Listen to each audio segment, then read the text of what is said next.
Declan Sullivan একাদশের বাইরে শুধুমাত্র সহকারী কোচ আতিকুর রহমান মিশুর ব্যক্তিগত অপছন্দের কারণে। শুধু তাই নয়, মিশুর কোচিং করানোর যোগ্যতা আছে কিনা এই প্রশ্নটাও তুলেছে দেশের এক ফুটবলার। মিশু নাকি অতীতেও দলের মাঝে কোন্দল সৃষ্টি করেছেন এমন অভিযোগ উঠেছে তার বিপক্ষে।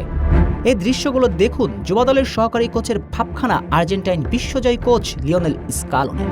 ইতিবাচক দিক বটে, লিওনেল স্কালোনির মতো একজন মাস্টারমাইন্ড কোচ পেলে লাভবান হবে তো বাংলাদেশ। কিন্তু আচরণের দিক থেকে স্কালোনি হলেও তার কোচিং করানোর মতো সর্বনিম্ন যোগ্যতা আছে কিনা সেটা নিয়েই প্রশ্ন উঠেছে।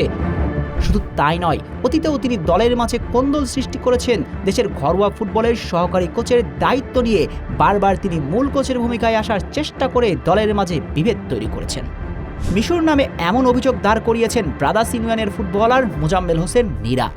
তার ফেসবুক পোস্টে দাবি করেন মিশু ভাইয়ের কোচিং করানোর মতো যোগ্যতা আছে কিনা তা নিয়ে প্রশ্ন আছে। উনি দলে বিভক্তি ও দুমুখ আচরণ করায় পারদর্শী।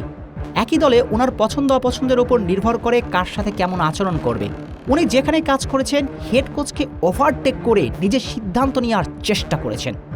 হেড কোচকে ওভারটেক করার গুরুতর অভিযোগ, সঙ্গে তার ব্যক্তিগত পছন্দ অপছন্দের ওপর তিনি একাদশ নির্বাচন করেন।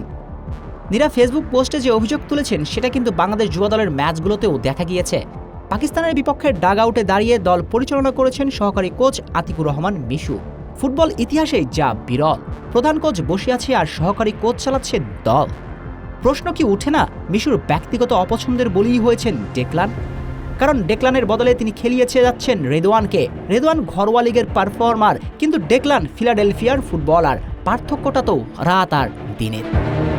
তবুও ডেকলানকে যদি ভারতের বিপক্ষে নিয়ম রক্ষার ম্যাচে 10 মিনিট মাঠে নেমার সুযোগ দেওয়া হতো এবং সেখানে তিনি ফ্লপ করতেন, তাহলে ভক্তরা মানত ডেকলার পারফর্মার নন। কিন্তু ওই সুযোগটাও তো দেওয়া হয়নি। তাহলে তো নীরার মতো করে প্রশ্ন তুলতেই হয়, মিশুর ব্যক্তিগত অপছন্দের কারণেই দলের বাইরে ডেকলান সুলিভান।